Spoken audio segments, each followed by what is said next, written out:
Bienvenidos a Coincidir, soy Manuel Rubio y los saludo desde el CIDIR, Oaxaca.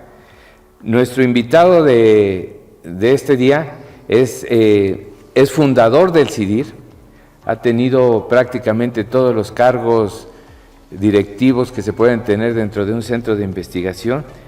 Él es un ingeniero con muchísima experiencia en cuestiones de producción y transformación de productos alimentarios. Es el típico ingeniero que se la sabe de todas. Fue mi primer jefe cuando llegué al CIDIR y siempre ha tenido un enfoque muy práctico de la investigación. Mucho de su trabajo ha sido en comunidades y siempre tratando de buscar alguna aplicación para los recursos que tenemos, en este caso, en el CIDIR Oaxaca. Para mí es un gusto recibir en Coincidir al doctor Pedro Benito Bautista. Doctor. Gracias, Manuel, muy amable. Déjenme decirles que él es egresado de Ciencias Biológicas. Así es. Él es ingeniero bioquímico y también hizo su maestría en Tecnología de Alimentos en la misma Escuela de Ciencias Biológicas y tiene doctorado en Ciencias de Alimentos por la Facultad de Química de la Universidad Autónoma de Querétaro. Entonces, Pedro, bienvenido. Gracias. Es un gusto tenerte aquí. Fíjate que estaba yo leyendo la información que hay en la página del CIDIR y me surgían palabras entre tus trabajos y tus tesis. Quiero que me expliques a qué te dedicas, porque yo veía fructanos, arándanos, propiedades funcionales, chile de agua, seguridad alimentaria, cambios de lípidos, zarzamora. ¿A qué te dedicas realmente, doctor? Muy bien, mira,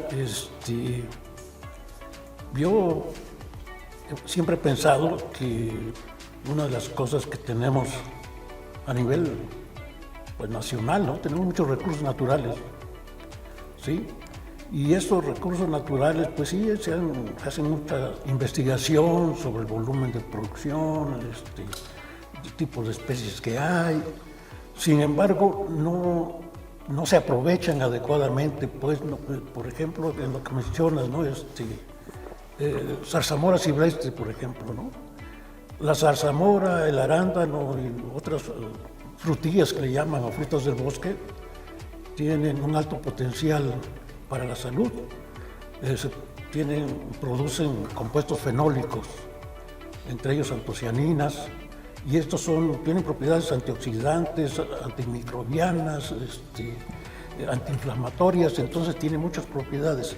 ¿Y tú sientes que no las aprovechamos? No las hemos aprovechado, no se han hecho esas evaluaciones del todo.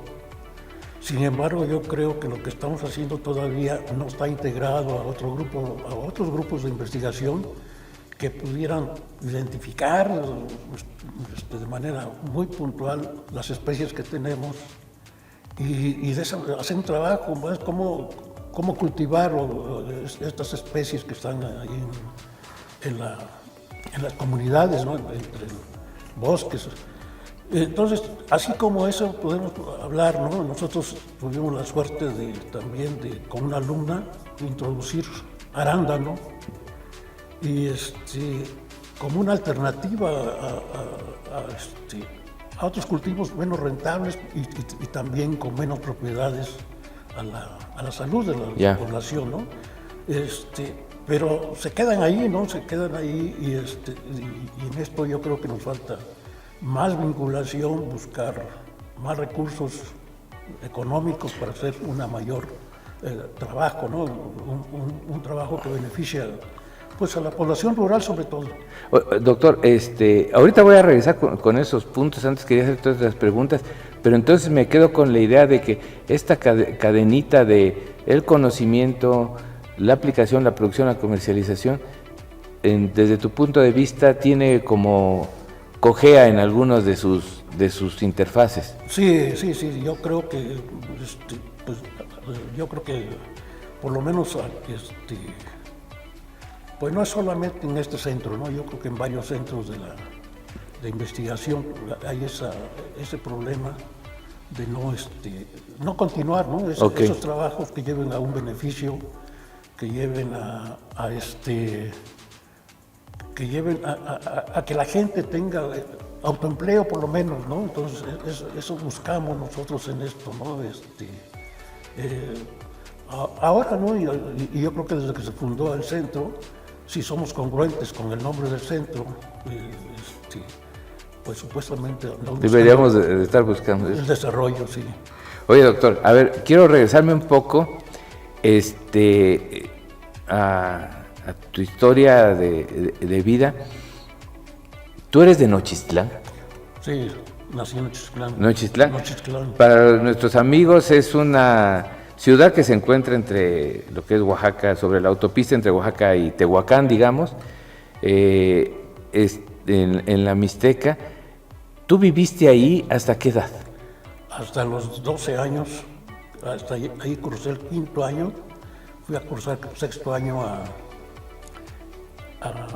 la Ciudad de México, y de la Ciudad de México ya me hice el Politécnico porque estudié la prevocacional que se llamaba. Ajá. Después la vocacional, la superior, después me fui a trabajar y regresé a hacer la maestría en el mismo Politécnico, ¿no? Bueno, entonces tu primera infancia sucede en Nochistlán. Sucede en Nochistlán. Pero de ahí te vas prácticamente tu adolescencia y juventud, te vas a la Ciudad de México. Sí. Ese cambio para ti, ¿cómo fue? Bueno, afortunadamente yo creo que cuando nosotros, la familia decidió irse a México, pues íbamos de Nochistlán, que era como una población pequeña, todavía no tenía luz. No me digas. Todavía no tenía luz ahí la población, y llegas a a la Ciudad de México, pues donde tiene pues un nivel de tráfico, pues No, desde siempre. desde siempre, y entonces pues el cambio fue muy profundo, ¿no? Con otras ideas, ¿Llegas con familia? digamos con la familia, sí, Porque tú llegas entonces prácticamente a los 12 años. a los 12 años. Terminas ahí la primaria. Ahí terminó la primaria. Tu adolescencia sucede, secundaria, preparatoria, ya dentro del poli entonces. Dentro del poli, sí, conocemos más o menos bien el poli, cuál era la situación, ¿no? El medio del poli desde entonces. Entonces, pues se pone la camiseta, ¿no? Muy bien. Sí, ya no existen, pero el sistema de prevocacionales, incluso la secundaria 14 era una prevocacional. Mi abuelo estuvo en la de Campeche, luego en la 14. ¿En qué vocacional estudiaste? Vocacional 6. La Voca Ciencias 6. biológicas, sí. ¿Dónde está la Voca 6? Bueno, antes, cuando yo estudié, estaba junto con la vocacional 3 en el casco Santo Tomás, Ya. y después ya la vocacional 6 la cambiaron a una que llaman, que si no mal recuerdo, la colonia Granjas, no me acuerdo más, la cambiaron, pero cuando yo estudié estaba ahí en el casco Santo Tomás. Pedro, ¿en qué momento decidiste ser bioquímico? Tú eres bioquímico de carrera, ¿verdad? Sí, yo estudié la carrera de ingeniero bioquímico, y es muy interesante porque pues yo creo que me daban por las ciencias biológicas. Entonces al principio pensaba estudiar medicina, sin embargo, pues la situación económica no nos permitía, entonces decidí estudiar ingeniería bioquímica. Pues ya estaba en esta vocación a hacer, que son ciencias biológicas. Normalmente la gente que estudiamos allá teníamos pues básicamente dos escuelas donde irnos: a medicina, los que iban a medicina, o los otros que íbamos a ciencias biológicas en las diferentes áreas, ¿no? En biología había químico, farmacéutico, estaba la ingeniería, que yo estudié ingeniería bioquímica, y estaba algunas otras, ¿no? Pero sí. entonces yo me interesé por ingeniería bioquímica. A ver, pero hubo algo en ya me imagino, estás formado en la fila para inscribirte, ¿y qué hizo que llegaras? ¿Hubo algún maestro, hubo alguna situación que te llevara a decir, bioquímica, no medicina? No, sí hubo, mira, lo que pasa es que en la escuela, la vocacional 6, la parte que iba a biología, por decirlo así, era bastante pesado, era mucho de leer, ¿no? Ya estaban un poco inducidos el asunto. Sí, y entonces era mucho que leer. En cambio, las otras tenían que ver más con la parte de ingeniería, y por eso yo decidí en la parte de ingeniería, ¿no? Porque entendía que yo no era de tener una memoria grande para aprenderme muchos y diferenciar, ¿no?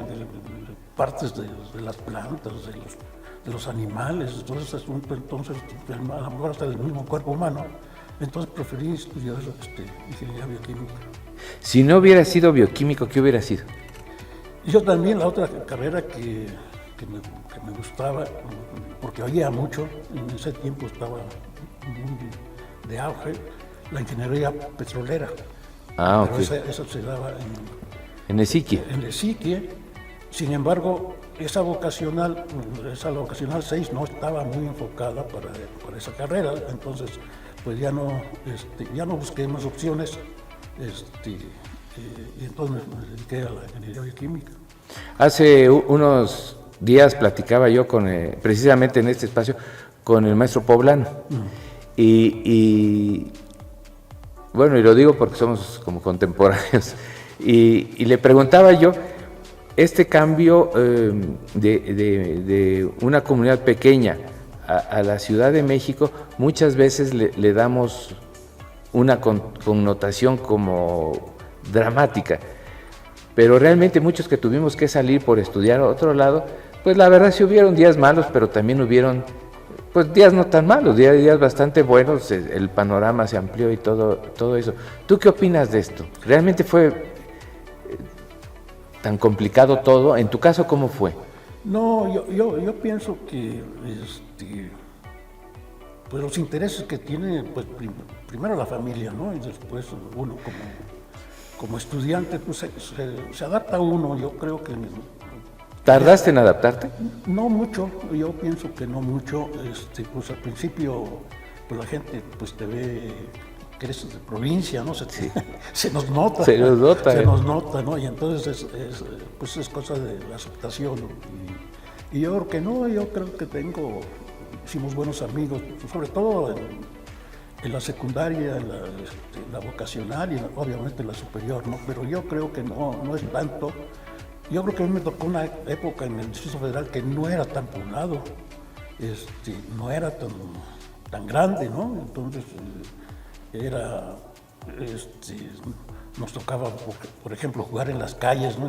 Cuando ya nos cambiamos del centro a otro lugar, y no había ningún problema, ¿no? Entonces la seguridad, no había esos problemas de seguridad que hay actualmente, ¿no? Bueno, seguramente han de saber que en la época que tú eras joven, éramos jóvenes, o cuando iba también a México, Zacatenco estaba absolutamente en la orilla de la ciudad. Así es. Lo que es la Tapo, sí, pues también era la orilla de la ciudad. Sí. Entonces, sí estamos hablando de otro DF. Doctor, tú has trabajado en muchos lados. ¿Cómo en cuáles? Mira, bueno, además de trabajos informales. ¿Cómo cuáles? Pues de trabajar en alguna tienda como ayudante, otras de estas estuve buen rato. Y mi primer trabajo formal, yo trabajé en el laboratorio de Hacienda, en crédito público, tienen un laboratorio. En su momento fue el mejor equipado de Latinoamérica. Y este laboratorio tenía como objetivo valorar todo el material y equipos que se importan y se exportan para, dependiendo de su composición química, calcular el impuesto que debían calcular los impuestos, ¿no? Que tenían que pagar, ya sean los importadores o los exportadores, ¿no? Entonces ahí estuve mucho tiempo, bueno, no mucho tiempo, yo creo que unos 4 o 5 años. Después yo me fui, me invitaron, salí de ahí, me invitaron a lo que es ahora el INIFAP. pero antes estaban divididos y era INIA, Instituto Nacional de Investigaciones Agrícolas. Y trabajé un tiempo, estuve ahí en Chapingo y después mi plaza era en Celaya. Y ahí estuve como 7 años en Celaya. Ahí mismo me contrataron para estar en el Tecnológico Regional de Celaya, estuve un tiempecito. Y así hemos trabajado en varias partes, ¿no? Y después pues, nos invitaron a venirnos a... Bueno, a mí, en lo personal, nos estaban invitando a varios de nosotros irnos a Michoacán porque iban a abrir una maestría en Michoacán, ¿no? Al CIDIR. Al CIDIR Michoacán. Sin embargo, en el último momento se canceló, pero nos dijeron vamos a abrir Oaxaca. Estamos hablando de 1982, más o menos. 83. Sí, 83. Y entonces, pues ya habíamos hecho el examen, pues ya nos habíamos aprobado, entonces pues ya Oaxaca, pues muchos decidimos venirnos hacia acá, ¿no? A ver, tú fuiste la primer camada que llegó al CIDIR. Bueno, pues la primer camada, pues por días nos ganaron a los otros compañeros, ¿no? Pero sí, porque en la primera gente que llegó, pues fue la gente, el director, el subdirector y algunas gentes que estaban ahí desde el punto de vista administrativo, ¿no? Sí. Y ya después llegamos en una segunda camada nosotros. Sí, pero estamos hablando de diferencia de semanas, Sí, nada más. Sí, yo creo que no más de un mes. Tengo un par de preguntas más sobre esto. Cuando te digo el nombre Real Moctezuma, ¿qué te recuerda? Sí, nosotros jugamos fútbol, Sí. y entonces en México, y entonces jugaba en un equipo que se llamaba Real Moctezuma. ¿Y dónde jugaban? Donde dieran chance. Donde se pudiera, pues sí, todas puras canchas que son adaptadas, ¿no? Llaneras, dicen ahí en México, ¿no? En el llano. Sí, jugamos un buen rato. Sí, y esto lo sé porque una vez íbamos en un taxi en la Ciudad de México, no sé si recuerdes, y resulta que el taxista te reconoció. Sí. De todos modos nos cobró, pero... Pedro, estos primeros días del CIDIR eran una época un tanto romántica. El CIDIR inició en un edificio que antes tenía una reputación bastante dudosa, ¿no? Pero ¿sientes que ha cambiado nuestra forma de relacionarnos entre los compañeros de esa época ahorita? Claro, eran muy poquitos. Sí, yo creo que éramos muy pocos, yo creo que nuestras necesidades eran comunes, ¿no? De tratar de adaptarnos a Oaxaca, Sí. ¿no? Yo creo que por eso se trabajaba mucho en conjunto, se hacían labores de todas, ¿no? No éramos solamente investigadores, hacíamos de todo, y yo creo que eso fue un grupo que permitió, ¿no? Que llegáramos a consolidar el centro, ¿no? A consolidar el centro y de alguna manera también fundar, ¿no? Fundar este centro que ahora pues tiene pues un número de personal pues bastante grande, ¿no? Los CIDIRes tienen un documento fundacional, la razón de ser de los CIDIRes, de la doctora María Luisa Sevilla. ¿Qué tanto crees que continuamos sobre ese eje o nos hemos alejado un poco? Híjoles, yo creo que pues así no hemos continuado con la perspectiva que se tenía, ¿no? Yo creo que hemos cambiado un poco, pero yo también pienso que son las mismas políticas, tanto institucionales como de investigación a nivel nacional. Que nos han hecho que cambiemos, ¿no? Yo no sé ahora si con esta nueva estructura que quiere el CONACYT podemos retomar, ¿no? lo que se pensaba antes de los centros, los CIDIRes en general, ¿no? Uh-huh. Ojalá se pueda, porque pues la idea es esto, ¿no? Tratar de que estos centros sirvan para el desarrollo regional, ¿no? Y yo creo que hay A mediano plazo debe haber un cambio, porque se va a necesitar, ¿no? Con estos proyectos que hay, por ejemplo, lo del Istmo, Sí. Coatepec, todo esto va a necesitar un cambio, vamos a tener que ir adaptándonos o tratando de apoyar esas necesidades que se vayan presentando, ¿no? Doctor, voy a dar un pequeño brinco en el giro de las preguntas. Quiero hablar con la persona, con Pedro Benito. ¿Qué es lo que a ti te apasiona? Órale. Pues yo creo que, yo creo que con el tiempo va uno cambiando, ¿no? Pero sí me gusta mucho trabajar con gente de campo. Ok. Porque ves las necesidades que tienen y si haces un trabajo, pues digamos, digno, pues la gente te lo reconoce, ¿no? Y en ese reconocimiento es muy, pues qué será, muy emocionante que te reconozcan tu trabajo, ¿no? Y entonces yo creo que esa sería una parte importante, ¿no? La que me emociona en esta parte del trabajo, ¿no? Y que pudiera, y hasta ahora, ¿no? Yo creo que personalmente estoy satisfecho, ¿no? Lo poco o lo mucho que se ha hecho, estoy satisfecho. Sí, he sido testigo de esta situación porque me tocó ir contigo en algunos viajes de trabajo a zonas rurales, y cuando la gente ve que ese producto, que ellos realmente le dan poca importancia, sabiendo que tiene un valor, cuando me recuerdo tú les explicabas, estábamos con esto de la giotilla, la posibilidad de hacer mermeladas, colorantes y todo eso, realmente se abre un panorama para la gente que no lo tenían, y es gracias a llevar algo técnico, algo científico hacia ellos. ¿Hay algo que te sorprenda, Pedro? ¿Cómo de qué? En la vida, ¿qué te sorprende?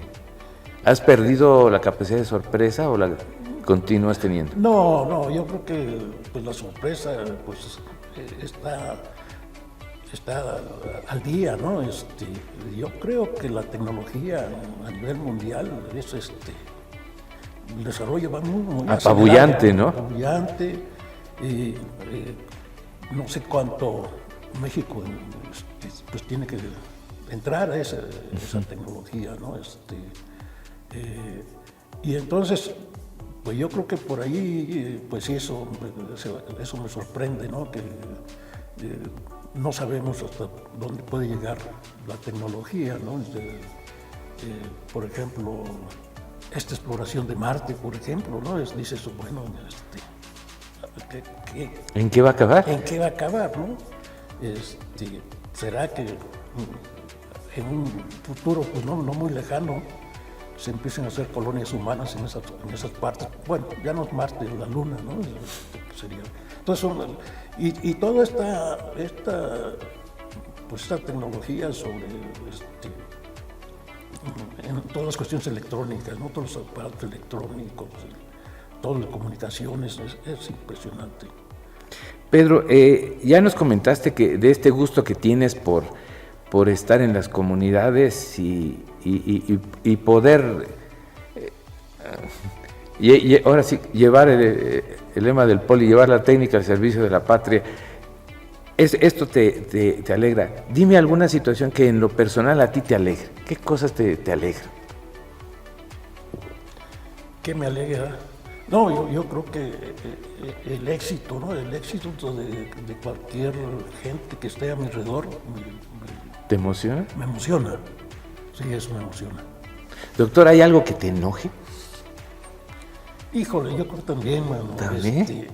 Porque además deben de saber que es alguien que se lo encuentra uno en los pasillos y es peligroso, igual que otros, porque platicamos horas, ¿eh? Yo creo que sí. Mira, una de las cosas que yo creo que hemos perdido los valores, ¿no? Entonces hay gente que perdemos valores, ¿no? Día a día se pierden valores.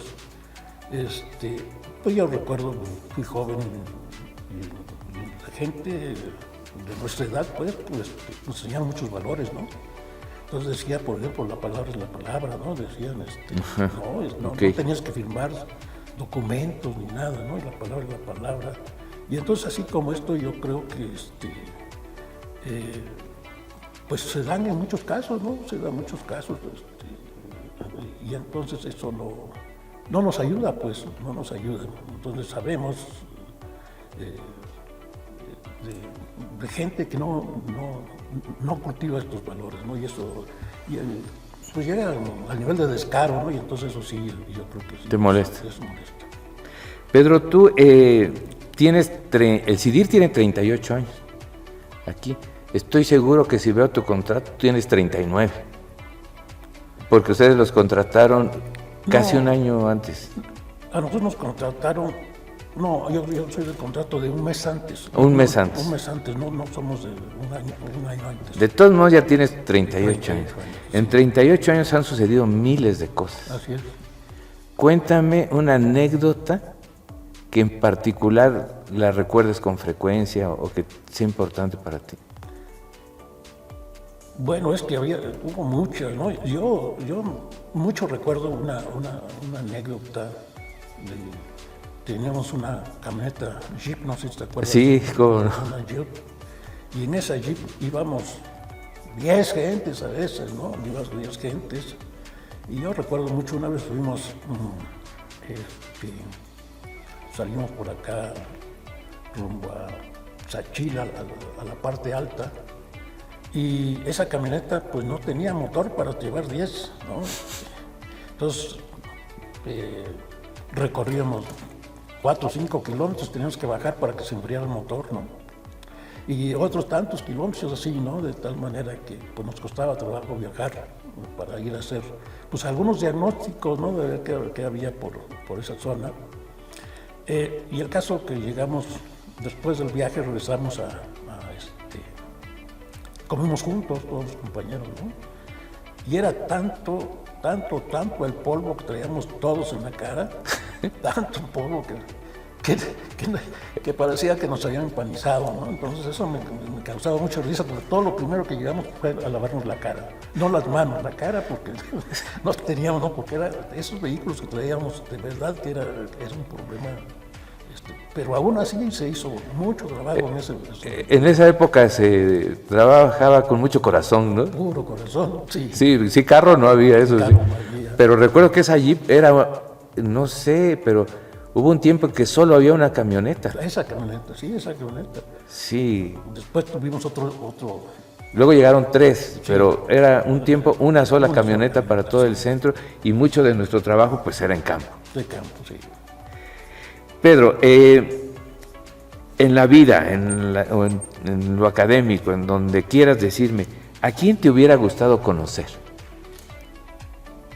Híjole, pues yo creo que a mí me hubiera gustado conocer. Yo siempre he pensado, estos grandes investigadores que hicieron, que tienen leyes, ¿no? ¿Cómo lo hicieron? ¿No? ¿Cómo lo hicieron? Fueron autodidactas, yo creo que la mayoría de ellos, ¿no? Era amor a la ciencia. A la ciencia, ¿no? Entonces, yo pienso, tenemos todavía, admiramos a muchos pensadores griegos por allá, ¿no? Y luego estos científicos, pues a lo mejor Einstein ya estudió, pero los anteriores, ¿cómo lo hicieron para llegar? ¿Hay alguno que en especial, algún nombre que en especial te hubiera gustado conocer, echarte un café con él? Yo creo que pues hay varios, ¿no? Pero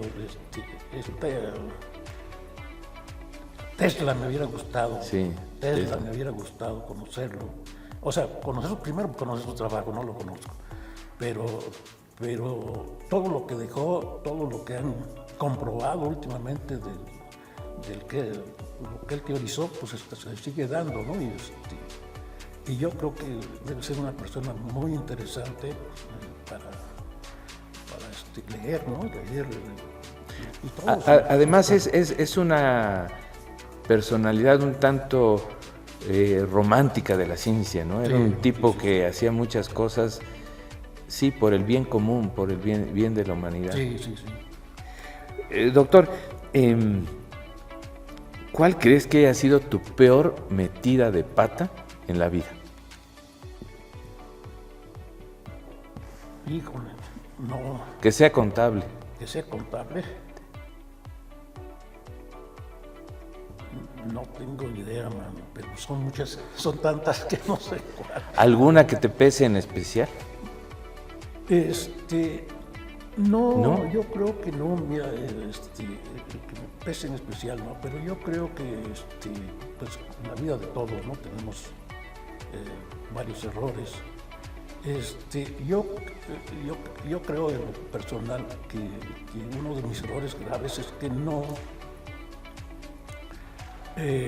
Mucha gente me invitó a irme a otros centros de investigación antes de venirme a este. Sí, y no es que me arrepienta, sino yo creo que esa filosofía de grupos formados, ya con muchos años de experiencia, pues me habría ayudado un poco más para después venirme para acá, ¿no? Y yo creo que por ahí fue uno de los errores, ¿no? Sí, yo tengo una situación parecida en eso. Doctor, esta es la pregunta creo que más importante de toda la entrevista. ¿Alguna vez fue problema para ti no haber sido guapo? Muy buena pregunta. No, yo creo que no. Si recuerdas en nuestras generaciones decía un hombre de las 3 Fs, ¿no? Sí. Feo, fuerte y formal. Yo creo que no. Yo, es más, sigo viviendo con lo mismo. Ah, bueno. No fue problema. No fue problema. Platiquemos un poquito de ciencia, doctor. No tanto de tu quehacer científico, sino del concepto general de ciencia. ¿Tú crees que la ciencia, crees en la ciencia?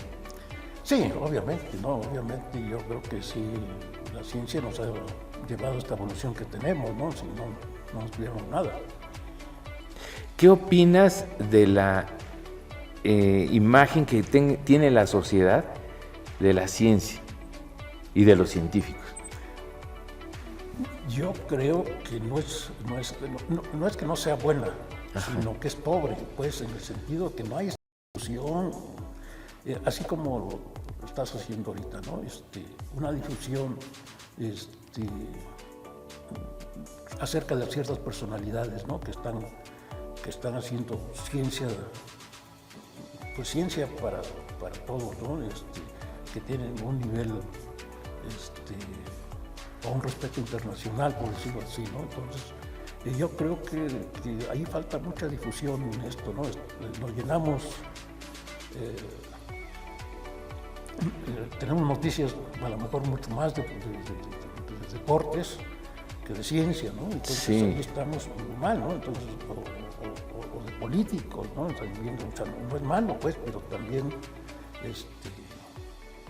no estamos en la mitad del nivel de ellos. Pero entonces tú sientes que no es tanto que haya una mala imagen, sino simplemente que a lo mejor ni existe la imagen, ¿no? O es pobre, como tú dices. Tiene, ¿no? Entonces, a menos que alguien haya desarrollado una tecnología muy importante, se le da atribución, ¿no? De otra manera, yo creo que no hay tanto, ¿no? Ahora se ven más, por ejemplo, concursos de alumnos que participan en otros lugares, ¿no? Pero yo creo que todavía falta mucho por esta difusión de lo que se está haciendo en ciencias, tanto en lo institucional como en otros lados, ¿no? Que hubiera pues unos programas con más continuidad, ¿no? Para que de tal manera la sociedad se entere de lo que está haciendo y hacia dónde va esa ciencia, ¿no? Oye, doctor, ¿tú crees que la ciencia es la actividad más importante del ser humano?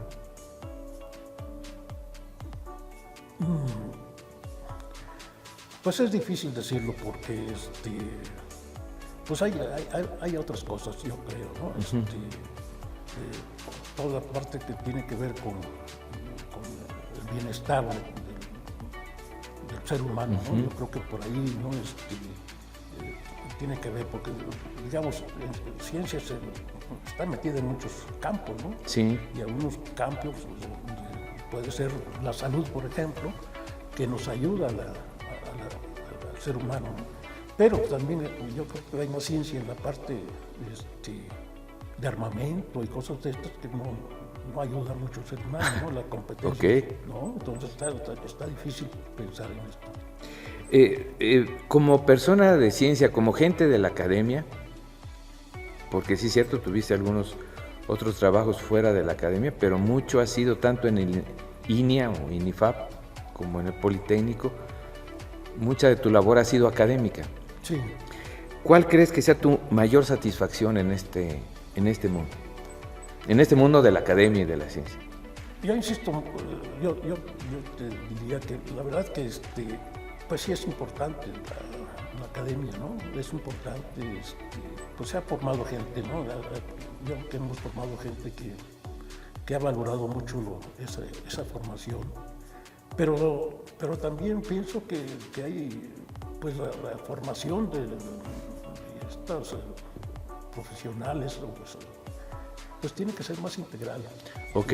Sí, entonces yo creo que uno de los que a mí me parece que hemos logrado nosotros a veces es esa, ¿no? Esa que aun cuando egresen tenemos esa relación pues, muy cercana con los estudiantes y creo que no es fácil, pues, ¿no? No. No es fácil. Entonces yo creo que varios de la gente que hemos hablado nosotros siguen en comunicaciones, se hacen amigos después, entonces creo que eso es una satisfacción particular, ¿no? Sí, qué importante. Fíjate que no, yo lo tenía muy consciente, pero no lo había visto como lo ve. No lo había concientizado lo suficiente, pero sí es cierto, hay sobre todo 3 muchachos que estuvieron con nosotros hace ya mucho tiempo, nos seguimos comunicando y tienes razón, es de las cosas que más satisfacción produce. Sí. Sí. Doctor, tú tienes una formación, sí de ciencia, pero en un área muy técnica, por así decirlo. Tu trabajo, aunque haces publicaciones y este tipo de cosas, yo veía tus trabajos, son técnicos, son de una ciencia aplicada. ¿Qué tan importante crees que sea que a estas generaciones de gente, a nosotros nos toca atenderlos ya en el posgrado, se tenga un enfoque aplicado de la ciencia? Es que mira, yo veo que en esta parte o sea, todas las actividades humanas tienen que estar relacionadas, ¿no? Ok. Y por ejemplo, una de las cosas que yo siento que a veces está limitado en nuestro país, por lo menos, es el recurso económico, ¿no? Entonces, pero yo siempre he dicho, pues es un círculo virtuoso que tenemos que hacer. En este círculo virtuoso, pues por más gente, la gente trabaja, genera recursos y parte del recurso entra a la ciencia, ¿no?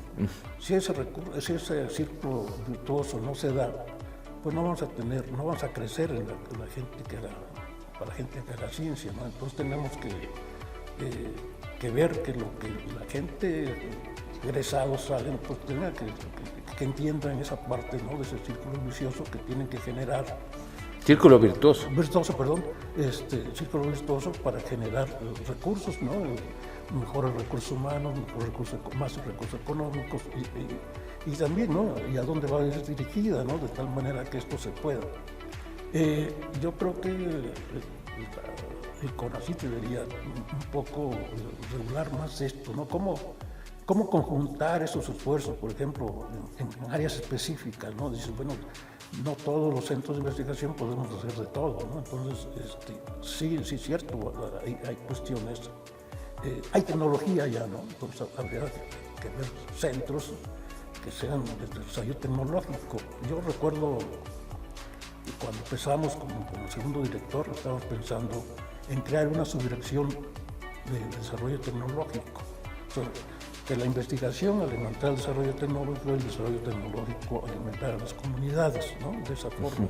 Sin embargo, no se ha hecho en el CIDIR, ¿no? Entonces, yo creo que ciencia y algunos desarrollos tecnológicos se pueden retomar para aplicar en comunidades, ¿no? Hay que hacer más gestión, por ejemplo, ¿no? ¿Sientes que eso es una cuestión de política de ciencia y tecnología? Sí. ¿Sí? ¿O de falta de política? Sí. ¿Sientes que entonces que va por ahí el asunto? Yo pienso que por ahí debe hacerse, ¿no?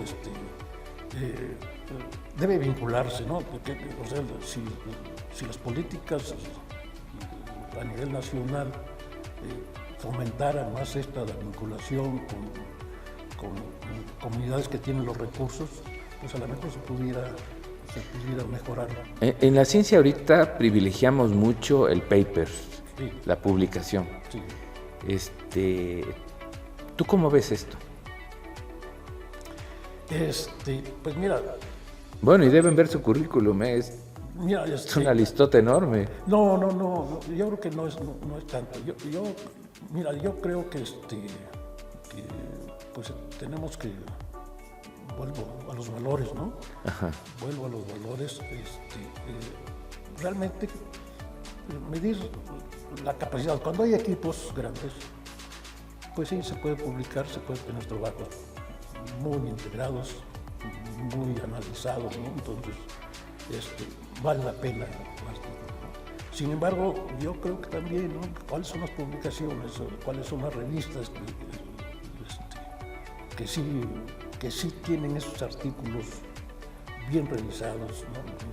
Las fuentes donde se tomaron datos y todo este asunto, de tal manera que pues sí, debe haber más exclusividad en estos famosos papers, ¿no? Yo creo, sí, de tal manera que el hecho de llegar a ciertos papers, no cualquiera lo puede hacer, ¿no? Tiene que tener, pues, mucho trabajo atrás, ¿no? Para llegar a una revista de las que mundialmente se reconocen, ¿no?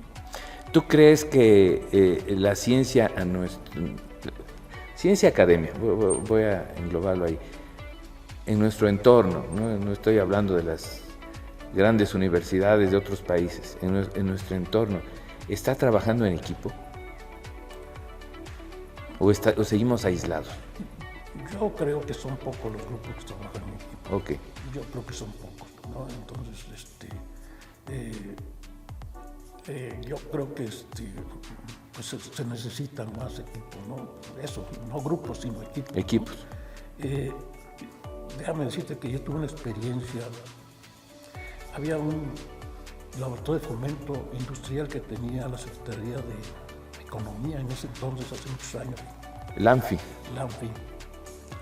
Y un día, cuando yo trabajaba en el laboratorio de Hacienda, yo fui a LANFI y me impresionó. Ellos trabajaban para la industria, ¿no? Y me impresionó. Ellos no tenían un cubículo. Entonces, tenían salas. Entonces, sí. En esas salas, el director sentaba a los ingenieros y investigadores que tenían que trabajar, los sentaba en esa sala y les comentaba el estudio que tenían que hacer, ¿sí? Y entonces ellos tenían que opinar, cada uno de ellos, si entraban para resolver ese problema, ¿sí? Y entonces ya se quedaba el equipo y trabajaban en esa sala todos al mismo tiempo, ¿sí? Para resolver un problema específico. Y entonces eso a mí me impresionó, ¿no? Entonces era muy interesante. Otra cosa que a mí me tocó en línea era también muy interesante.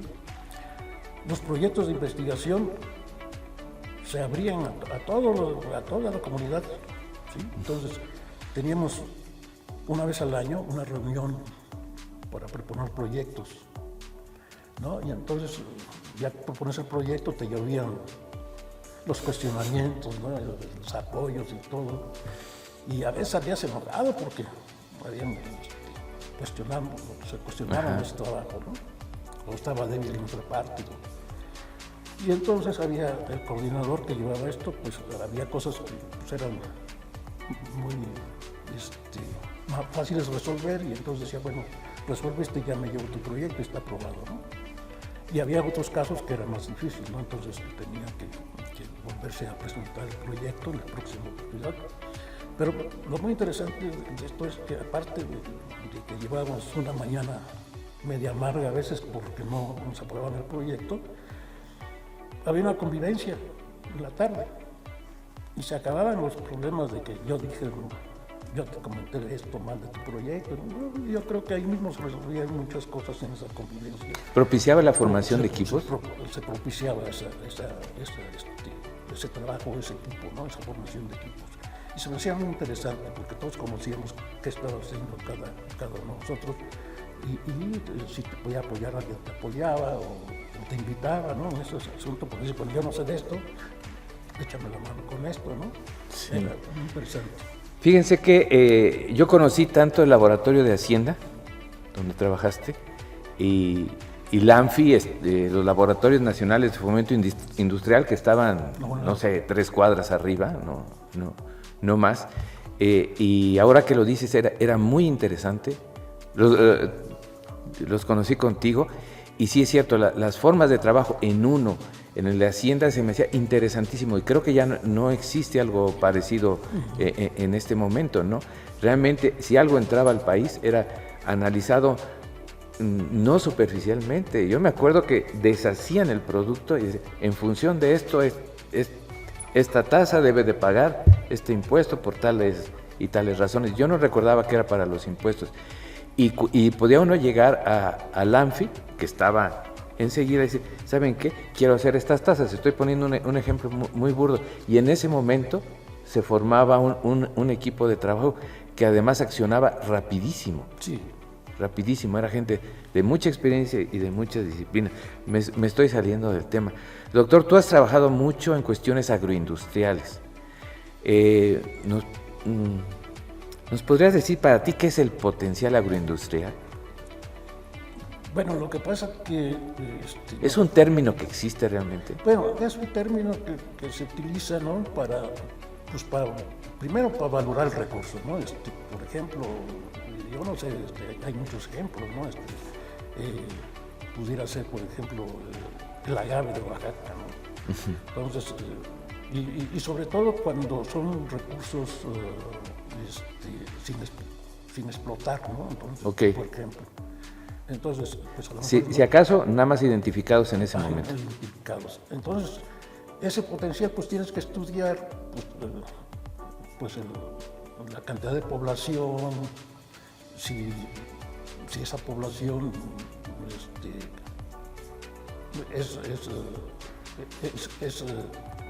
¿cómo te diré? Hay tanta población que se puede aprovechar sin dañar la población natural. Entonces, pues eso se llama que tiene un potencial industrial que se puede estar sacando parte de esa población para un aprovechamiento. Para aprovechar algunas cosas, ¿no? Entonces, ese potencial agroindustrial sí se puede dar, ¿no? Ahora, puede darse también en otro caso, por ejemplo, hablamos, por ejemplo, en el caso de arándano, ¿no? El arándano no es un cultivo de México, ¿no? Pues básicamente es de zonas frías. Bueno, inicialmente era de zonas frías, lo trajeron a Michoacán, Jalisco, por ahí, y ahora, después de yo creo que 15 años, somos el primer exportador, creo, de arándano. No sabía. Entonces, se adaptó también, que también tiene un potencial, ¿no? Okay. Potencial, ¿no? Porque se adaptó ese cultivo en México, ¿no? Y entonces es muy interesante. Entonces tiene muy buen precio el arándano porque México tiene producto cuando los países tradicionales fríos no tienen, ¿no? Entonces es muy interesante esto que hicieron con el arándano, ¿no? Entonces, así como esto, pues ha habido otros cultivos, yo creo que tenemos por las condiciones geográficas, climáticas, pues tenemos potencial para varias cosas. Vamos a dar un pequeño cambio de tema, doctor. Fíjate que hay unas preguntas, a todos nuestros invitados se lo comento, que no sabíamos dónde meter. Entonces decidimos que cada uno de nuestros invitados se mate con su propia mano Escoge una y me das el papelito.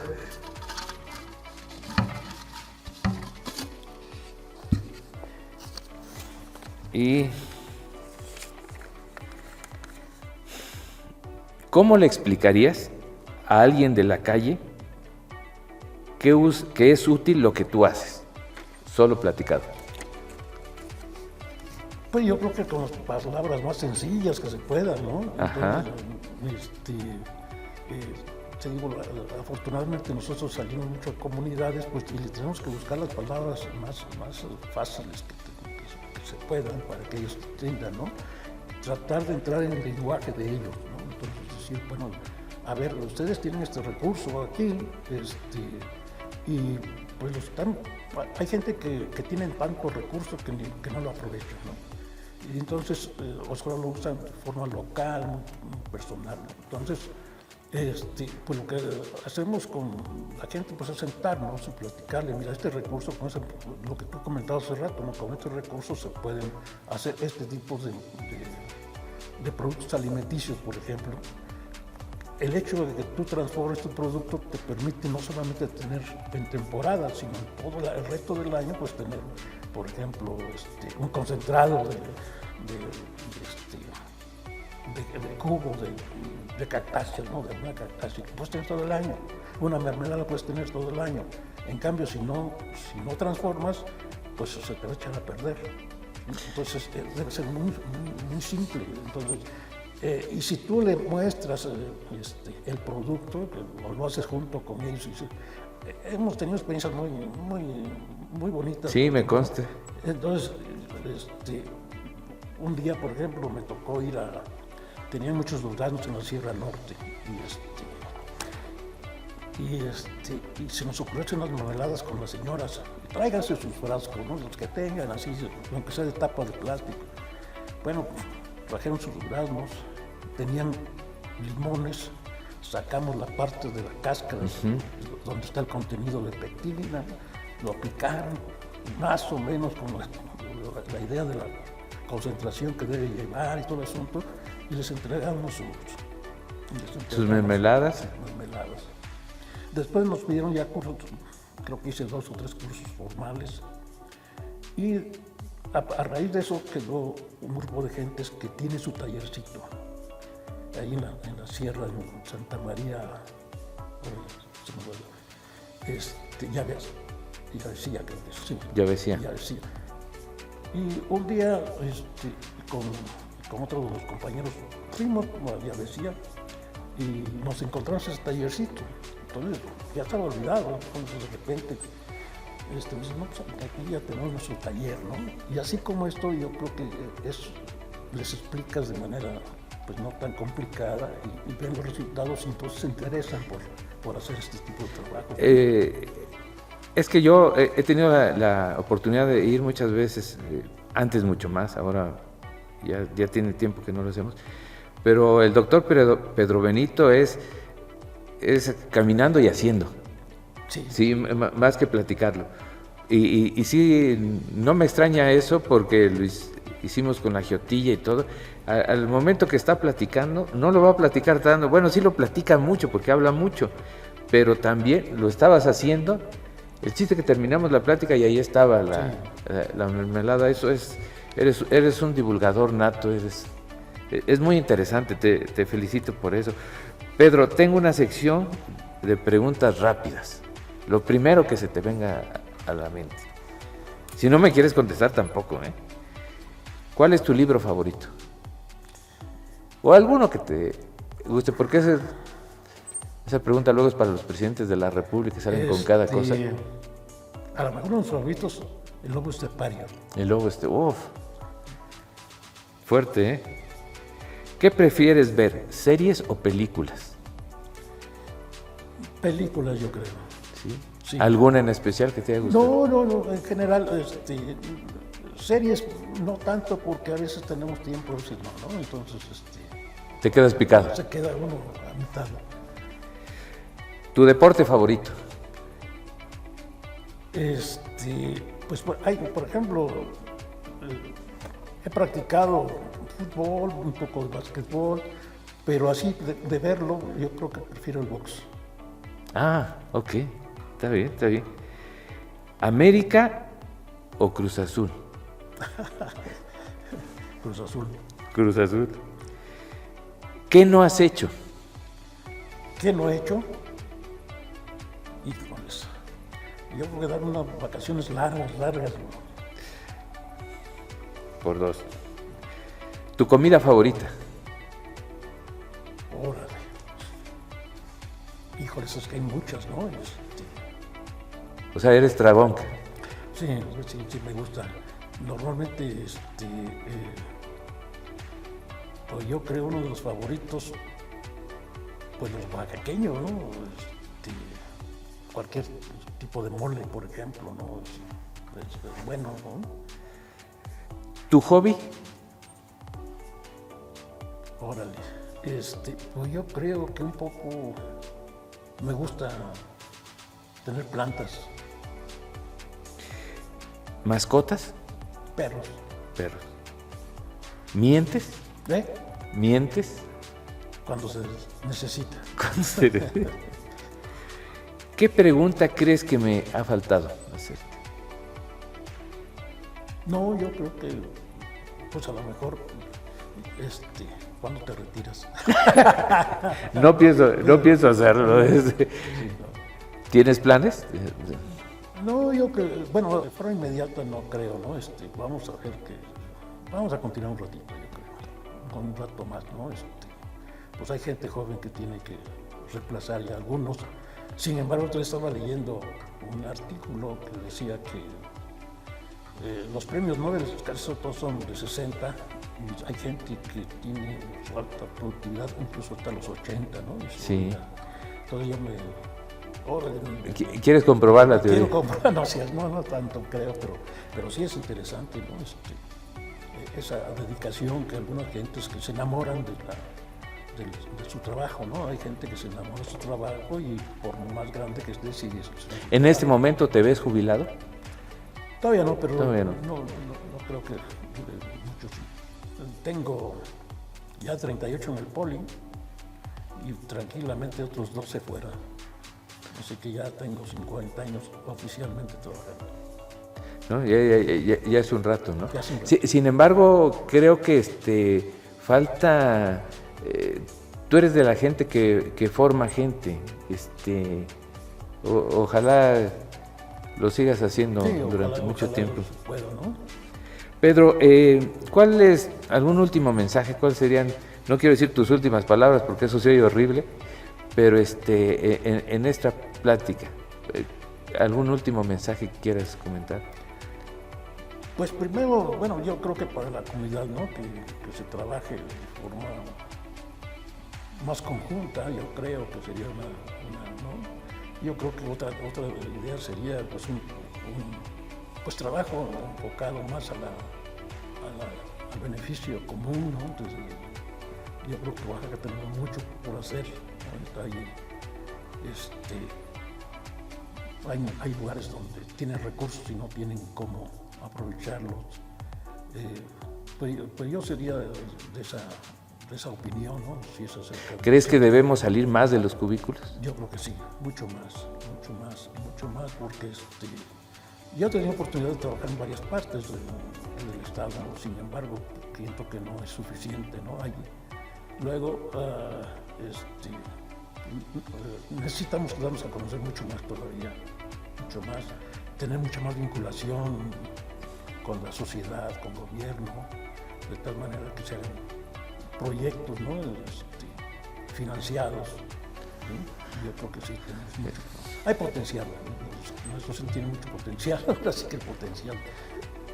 Doctor, pero ya sobre este último punto, entonces tu punto de vista es, sí necesitamos salir de los cubículos, necesitamos irnos más al campo, pero como estructura general de nuestros centros, no solo del CIDI, necesitamos volvernos más gente de la sociedad, no estar tan en nuestra... Sí, yo creo que tenemos que tener... Mira, yo creo que uno de los puntos importantes de por qué este centro se consolida es por esa comunidad integrada, ¿no? Se integraron toda la primera generación, por decir así, Sí. de trabajadores, nos integramos, ¿no? Y entonces, tú recordarás, ¿no? Pintábamos, limpiábamos, hacíamos muchas cosas. Sí. ¿No? Entonces, Sí, todos los árboles de la entrada los Todo, sembramos claro, nosotros. todo este asunto que se hizo, pues yo creo que tenemos que armarlo, ¿no?